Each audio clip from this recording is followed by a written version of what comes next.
इस कदर वाकिफ है मेरी कलम मेरे जज्बातों से, अगर मैं इश्क लिखना भी चाहूं तो इंकलाब लिख जाता हूं। दोस्तों, आज 15 अगस्त है। हम खुश हैं कि आज ही के दिन यानी 15 अगस्त 1947 को हमारा देश अंग्रेजों की 150 सालों की गुलामी से आजाद हो गया था। ये आजादी जितनी मीठी थी उतनी ही कड़वी भी थी, क्योंकि इसके चलते हमने उन महान सेनानियों को खोया था जिसके चलते ये मुकाम लगभग नामुमकिन सा लग रहा था। आज का ये वीडियो समर्पित है ऐसे ही एक नौजवान को जिसने महज 23 साल की उम्र में फांसी के फंदे को चूम शहादत की एक नई मिसाल रखी। मैं बात कर रहा हूं शहीद आजम कहे जाने वाले स्वतंत्रता सेनानी द लीजेंड भगत सिंह की। 28 सितंबर 1907 का वो दिन जब पंजाब के जिला लायलपुर के एक गांव बंगा में भगत सिंह का जन्म हुआ। वे एक सिख परिवार से ताल्लुक रखते थे। उनके पिता का नाम किशन सिंह और माता का नाम विद्यावती था। भगत सिंह का परिवार शुरू से ही फ्रीडम फाइटर्स से भरा पड़ा था। उनके पिता किशन सिंह और चाचा अजित सिंह गदर पार्टी के एक सक्रिय कार्यकर्ता थे।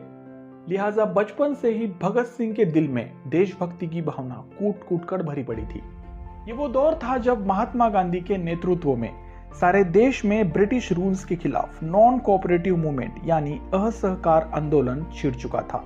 इस आंदोलन के चलते गांधी जी द्वारा अमृतसर के स्वर्ण मंदिर के पास वाले जलियांवाला बाग में हजारों लोग इकट्ठा हो गए थे। वजह ब्रिटिश हुकूमत का शांतिप्रिय तरीके से विरोध कर अपना गुस्सा जाहिर करना।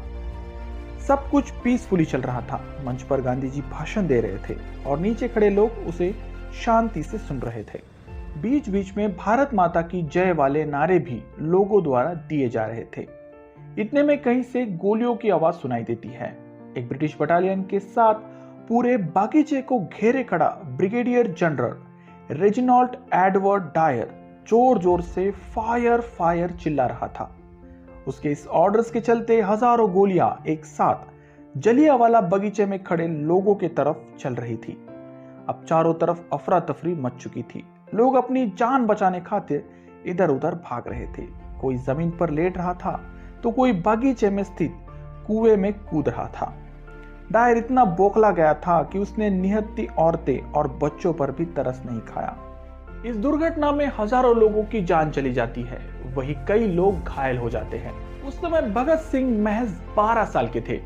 जब उन्हें पता चला कि जलियांवाला बाग में इस प्रकार की ट्रेजेडी हुई है तो वे तुरंत स्कूल से निकलकर वहां पहुंचते हैं। खैर, भगत सिंह जब तक वहां पहुंचते तब तक तो सारा मामला शांत हो चुका था।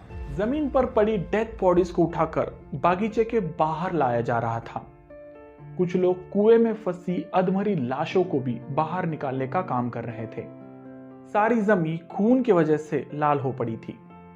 वाकई में यह मंजर एक 12 साल के बच्चे के दिल में एक बहुत बड़ा घाव करने वाला मंजर था। ये वो समय था जब इस घटना की वजह से भगत सिंह की सोच पर एक गहरा असर पड़ता है। भगत सिंह जब घर पहुंचते हैं तब वे अपने साथ एक बोतल में उस मिट्टी को भी लाते हैं जिसके चलते हजारों लोगों ने अपने प्राणों का बलिदान दिया था। अपनी स्कूलिंग के बाद भगत सिंह लाहौर के नेशनल कॉलेज में अपना दाखिला करवाते हैं, मगर कुछ दिनों बाद पढ़ाई को आधे में छोड़ वे भारत की आजादी के लिए नौजवान भारत सभा का गठन कराते हैं। मकसद था भारत के युवाओं को संगठित कर ब्रिटिश हुकूमत के खिलाफ आंदोलन करना। इस संगठन में भगत सिंह का साथ राजगुरु और बटुकेश्वर दत्त जैसे कई और क्रांतिकारी सेनानियों ने दिया। इसी बीच 4 फरवरी 1922 में हुए चौरी चौरी कांड के चलते गांधी जी ने अपना असहयोग आंदोलन वापस ले लिया। अब ये चौरी चौरी कांड क्या है, थोड़ा शॉर्ट में समझाता हूं। वो हुआ यूं कि 4 फरवरी 1922 को गोरखपुर के चौरी चौरी में असहकार आंदोलन के चलते गांधी जी की सभा होने वाली थी। सभा के दौरान एक्टिविस्ट का एक गुट पुलिस के साथ भिड़ जाता है। जवाबी कार्रवाई में पुलिस द्वारा लोगों पर भी हमला किया जाता है। ऐसे में लोगों द्वारा पुलिस स्टेशन को ही आग लगा दी जाती है। इस घटना की वजह से 3 आम नागरिक और 22 पुलिसकर्मी मारे गए थे। आंदोलन में हो रही इस हिंसा के चलते 12 फरवरी 1922 में गांधी जी अपना असहयोग आंदोलन वापस लेते हैं। गांधी जी के इस रवैये के चलते भगत सिंह उन पर बहुत नाराज हो जाते हैं। गांधी जी का अहिंसावादी रास्ता अब उन्हें खोखला लग रहा था।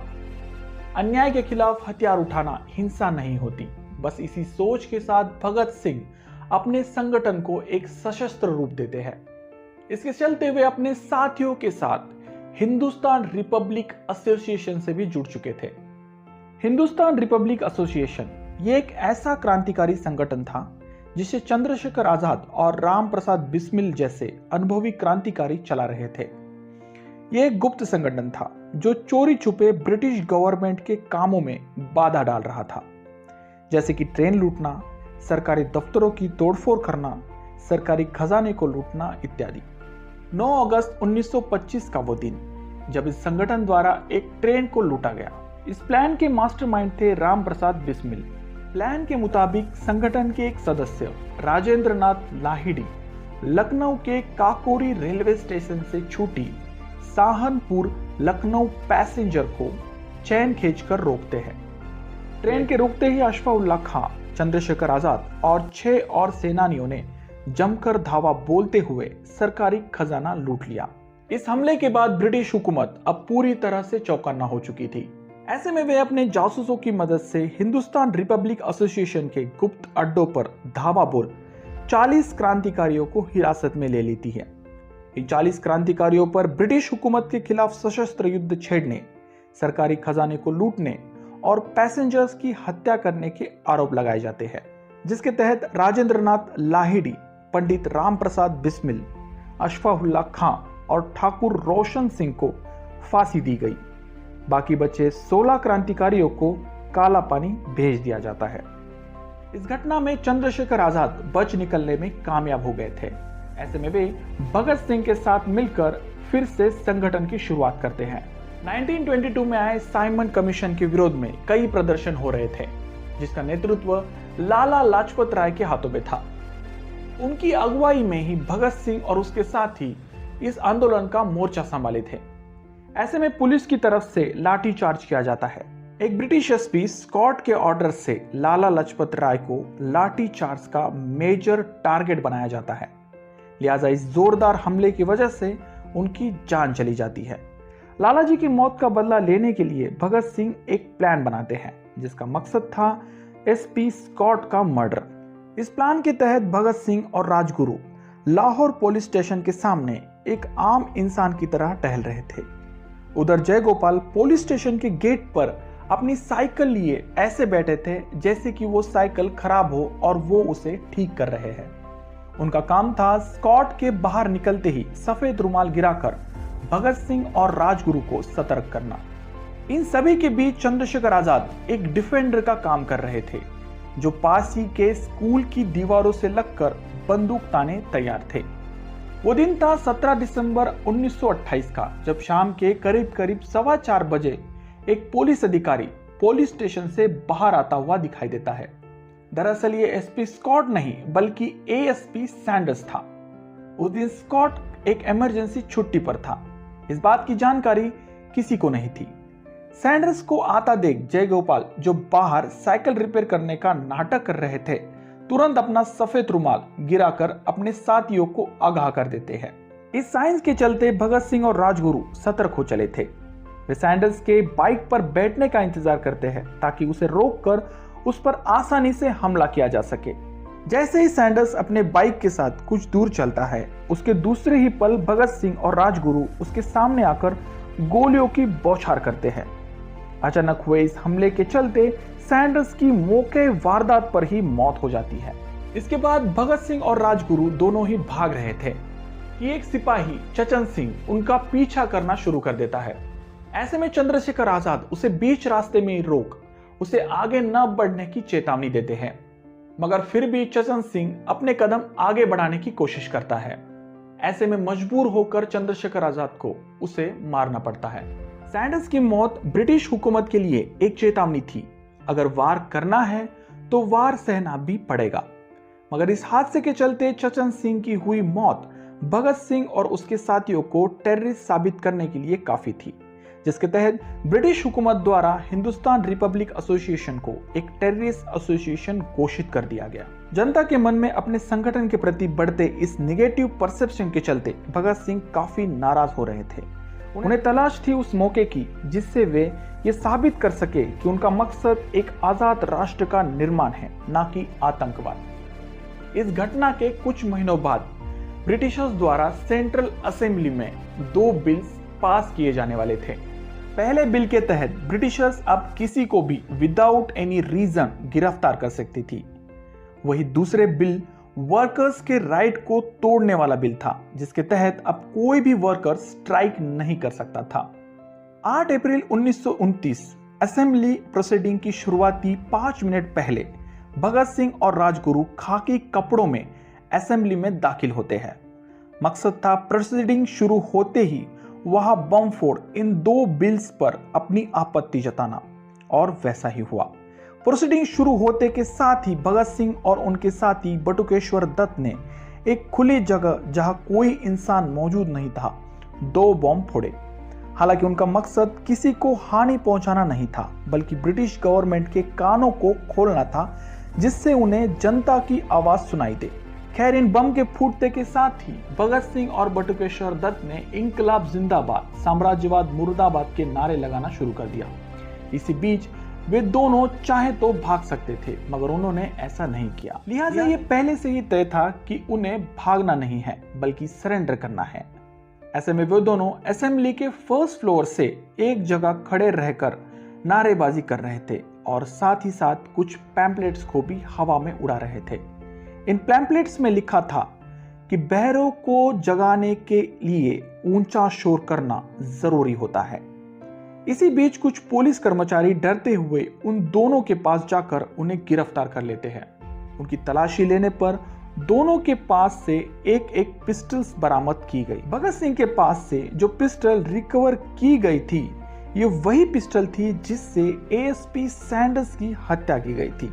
लिहाजा जाहिर है कि इसका इस्तेमाल उनके खिलाफ किया गया सबूत के तौर पर। इस वाकये के बाद भगत सिंह और बटुकेश्वर दत्त को लाइफ इम्प्रिजनमेंट की सजा सुनाई जाती है। लेकिन आगे चलकर लाहौर कॉन्स्पिरेसी केस के चलते भगत सिंह, राजगुरु और सुखदेव को फांसी दी जाती है। ये वो वक्त था जब अंग्रेजों द्वारा हिंदुस्तान रिपब्लिकन एसोसिएशन के एक सदस्य जय गोपाल के जरिए एसोसिएशन के कई गुप्त ठिकानों पर हमला कर बहुत से क्रांतिकारियों को हिरासत में ले लिया गया था। इसी के चलते अब राजगुरु और सुखदेव भी भगत सिंह के साथ जेल में थे। 7 अक्टूबर 1930 का वो दिन जब लाहौर कॉन्स्पिरेसी केस के चलते तीनों को फांसी सुनाई जाती है। भगत सिंह की फांसी को लेकर एक सवाल हमेशा से पूछा जाता आ रहा है, और वो सवाल ये है कि क्या गांधी जी चाहे तो भगत सिंह की फांसी रोक सकते थे? ये सवाल थोड़ा पेचीदा है। देखिए, उस समय गांधी जी तो कोई डिसीजन मेकर तो नहीं थे कि भाई गए और भगत सिंह की फांसी को कैंसिल कर दिया। वे ब्रिटिश गवर्नमेंट से बस अपील कर सकते थे कि भगत सिंह, राजगुरु और सुखदेव को फांसी के बजाय लाइफ इम्प्रिजनमेंट दिया जाए, जो उन्होंने किया भी। मगर इसे मानना या ना मानना ब्रिटिशर्स के हाथों में था।